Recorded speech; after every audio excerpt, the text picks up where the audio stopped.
Morning. Morning. The Friday that changed the course of history.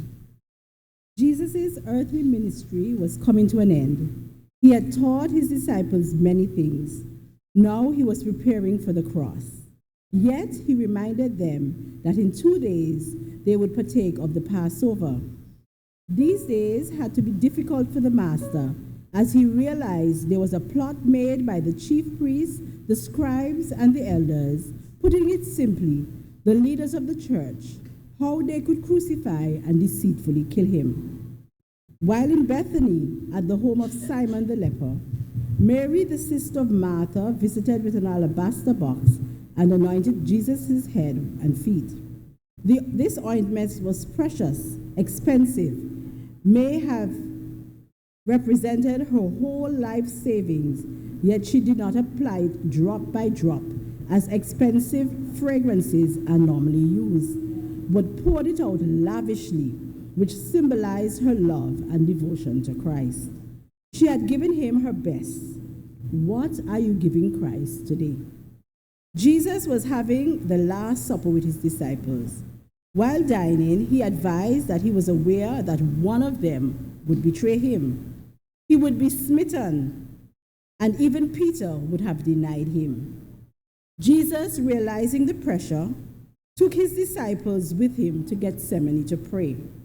But on 3 occasions, he met them fast asleep at the crucial time when he needed their support. It was not long, however, when Jesus was arrested and brought before the Sanhedrin and Caiaphas, the high priest. They could not find anything that was worthy of death.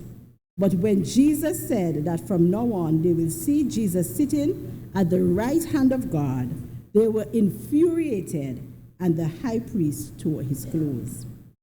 Early the next morning, having decided how they would execute Jesus, they bound him and took him to Pilate.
Jesus, having realized what he had done, became remorseful, returned the payment, then he hung himself.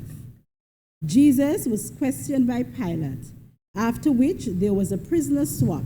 Instead of releasing Jesus, they released Barabbas. Then Pilate asked, "What should be done to Jesus?" And they all responded, "Crucify him."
After this, the soldiers mocked Jesus, stripped him, and dressed him in a scarlet robe, twisted together a crown of thorns, and placed it on his head, along with a staff in his right hand. Then they knelt before him and mocked him, saying, "Hail, King of the Jews!" They spat on him. They took the staff from him and struck him in his head repeatedly. Having done all this, they took off the robe, dressed him again in his own clothes. Then they led him to be crucified. This had to have been a harrowing experience. It was a dark Friday for those who tried to make it difficult for Christ, but it was a Good Friday for those who wanted to be redeemed. Please stand as we sing, "He paid a debt I could not pay." Away.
You may have your seat.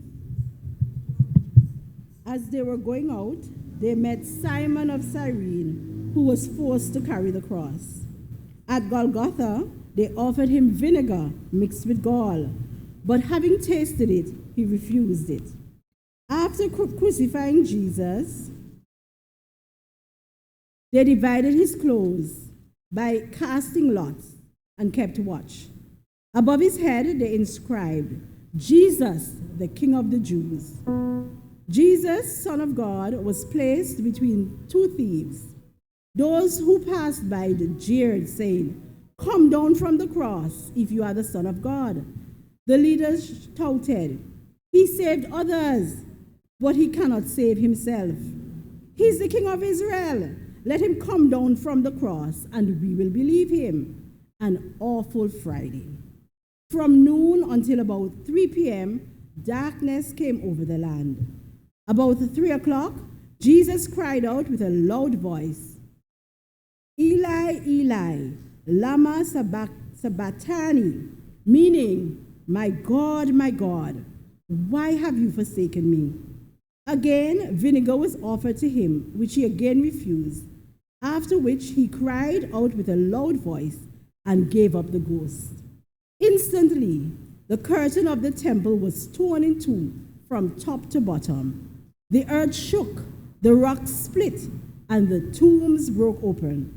When those around saw what had happened, they were terrified and said, "Surely he was the Son of God."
During the evening, Joseph of Arimathea asked Pilate for Jesus' body and buried the body in his tomb, then placed a big stone at the entrance.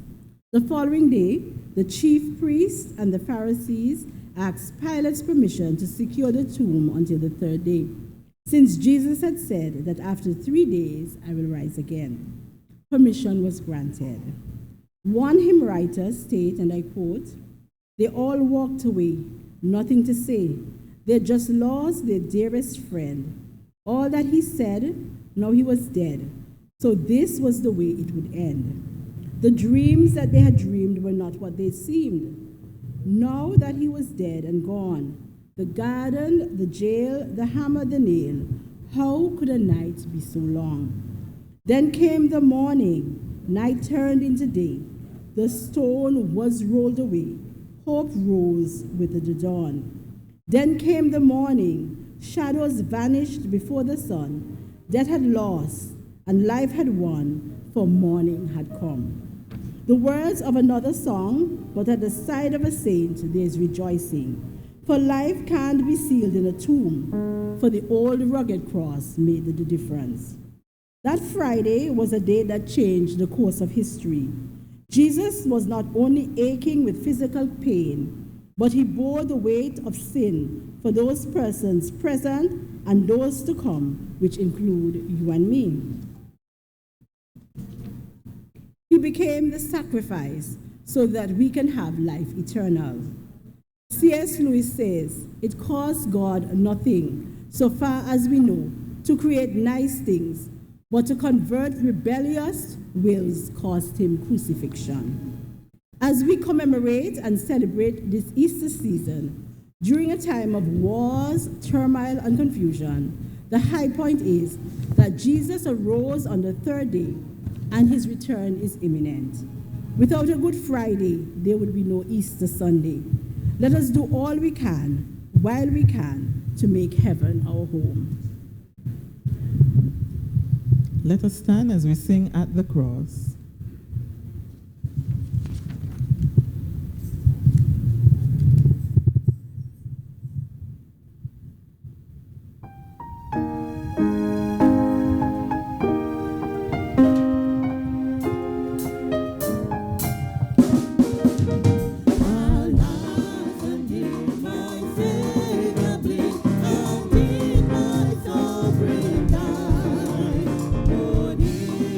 Oh,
May we cherish Christ, the cross, the fact that he's risen from the dead.